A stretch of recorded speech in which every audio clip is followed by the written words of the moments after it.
你绝对没有见过这种散热方式。只见贝爷拿着头巾放到水龙头处，接着打开开关，释放一点随身携带的冰红茶，把它浸湿。虽然散发出一股独特的味道，但这丝毫不影响它帮助贝爷给脑门降温。本期的贝爷来到了美国犹他州的莫阿布沙漠，这一区域属于北美洲最危险的沙漠，拥有世界上某些最致命的生物，每年至少有100次以上的救援行动寻找受困的游客。贝爷将为您示范如何在此地求生。由于上升的气流太大，导致直升机无法直接降落，贝爷只能通过绳索来下降。刚接近地面，他就感受到了沙漠如火的热情。贝爷也没犹豫，二话不说就凭借着灵活的身体，快速滑降到了地面。此时他正位于海拔1200米的平顶山上，这里除了荒凉就是炎热，中暑和脱水是贝爷将面临的最大难题。贝爷知道有2条河流流经莫阿布沙漠，分别是科罗拉多河和格里河，所以要想走出沙漠，就得找到其中的一条河。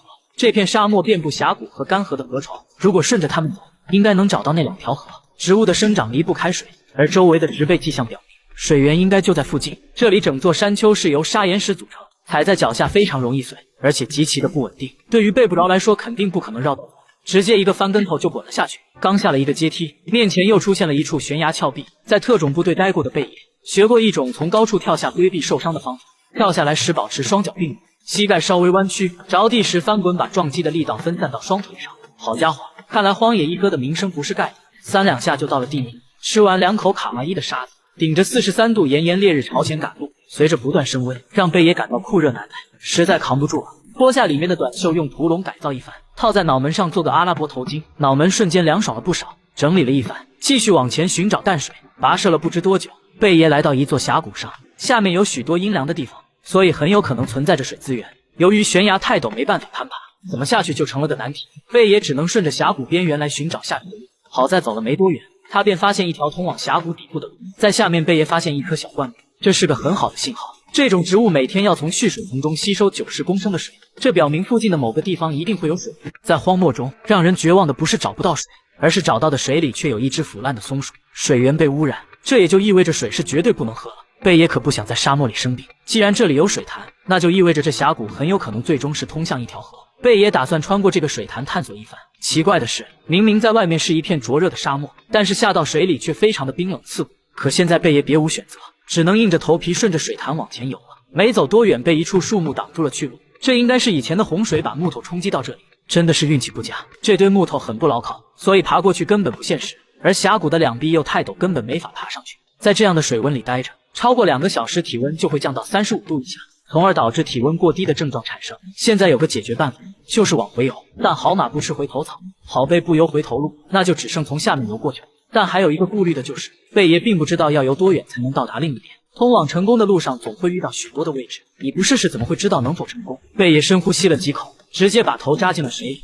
通常人屏住呼吸的极限是4分钟，但在这么冷的水里，哪怕只是屏住30几秒也是一个艰难的挑战。就在贝爷快要坚持不住的时候，终于潜到了对面，但另一个难题随即而来，水潭的尽头竟然是一个死胡同，前面没有任何的出路，真的是倒霉。不过好消息的是，这个地方不够沉，贝爷可以利用爬烟囱的方法往上爬。他先把背贴在岩石上，然后一只脚放在后面，一只脚在前面，接着有节奏的往上蹬。等快要到达底部时，贝爷握住拳头作为支点，塞到一处缝隙中，通过借力成功抵达底部。上面和峡谷底部简直是天差地别。重新走进酷热的沙漠，贝爷感觉就像走进个大熔炉一样。在这炎热的正午，就算有头巾的保护，还是热得跟火烤一样。以防高温中暑，当务之急，贝爷必须想个办法让头顶凉快一下。于是只见脑洞大开的贝爷解下头巾，接着用自己随身携带的饮料把头巾打湿。虽说味道很独特，但效果立竿见影。这块头巾只能让贝爷短暂的保持凉爽，所以他必须得尽快找到阴凉的地方。跋涉了不知多久，贝爷发现一个山洞，但是第一件事并不是急忙的钻进去乘凉，因为他不知道会不会有蛇也在里面避暑。只见贝爷抛了几块石头进去，发现没动静，才小心的爬了进去。像这样阴凉的洞穴，真是探险者的救命稻草。贝爷打算在这里休息一下，等到比较凉快的时候再前进。第二天一早醒来，贝爷打算趁着凉意抓紧赶路，把衣服抖一抖，发现没有成为小动物的住所后就出发了。今天首要任务还是寻找淡水，跟随着昆虫的叫声前进，不一会就发现了一个泥坑，这里有一条矿床线，这意味着附近有地方渗漏了，水从这些蓄水层中滴了出来，下面已经形成了一个小水坑，而贝爷要做的就是把坑挖大一点，然后加固一下边缘，防止水流走。在等水蓄满的这段时间里，他要做的就是去寻找一根吸管。贝爷打算利用这株喇嘛花的根茎制作一根吸管，但割下的时候也需要非常小心，如果一不小心折断的话，根筋就会裂开。因此动刀时得要高度集中注意力。心灵手巧的贝爷不一会的功夫就制作了一条精细的吸管，并且用嘴试了一下，通透性非常好。重回小坑，发现已经蓄满了水，现在贝爷可以用吸管实操一下了。最棒的一点就是水渗透岩石的整个过程中，已经把水完全的过滤了一遍。尽管它看起来黑黑的，但是水质比家里的自来水还要干净。随即贝爷趴在旁边吨的喝了起来，看贝爷享受的样子就知道这水的味道一定很美味。狠狠灌了个水饱，贝爷决定寻找植被的迹象。在前方远处有条植被线，那边很有可能有一条河。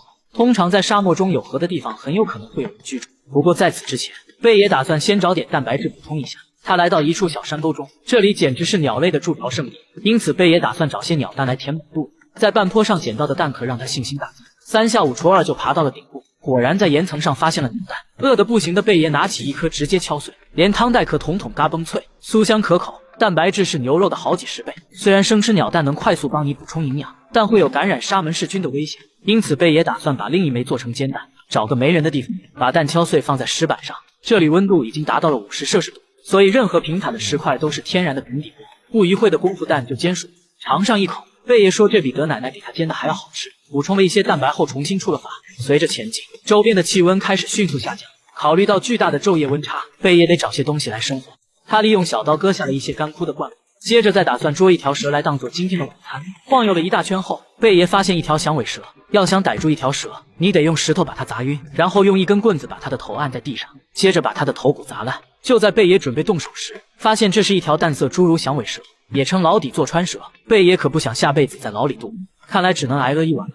隔天一早，贝爷进入了一个植被茂密的地区，这让他看到了希望。果不其然，在穿过这片小树林后，出现在眼前的是一条宽阔的河流，但在过河之前需渡过一段流沙。这玩意向来吃人不吐骨头，一旦不慎掉入，越用力就陷得越深，而想要从里面摆脱出来，你必须得停止挣扎，保持冷静，然后试着把身体抬起来，努力扭动到流沙的表面上来，改变角度拔出一只胳膊，然后用力把大腿抬上来，直至身体在流沙的表面上，然后努力匍匐往前爬，直到脱困为止。出来后，贝爷已经累得上气不接下气，并表示要休息5分钟再出发。贝爷准备游过眼前的河流，游过一条宽广河流的最佳办法就是朝着对角顺流而下，这可以为你省很多力气。好在游泳是贝爷的强项，不一会就到达了河对岸，而眼前出现的房屋也表示他这次的挑战成功结束。